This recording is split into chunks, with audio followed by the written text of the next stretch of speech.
There's a number of things that are kind of on the vanity of the sink, and you're going to want to kind of address each of those things as you do the inspection.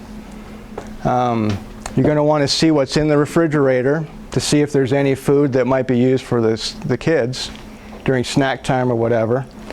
And in this case, it's just bottled water and stuff like that. But there could be things like fruits or vegetables or even snacks.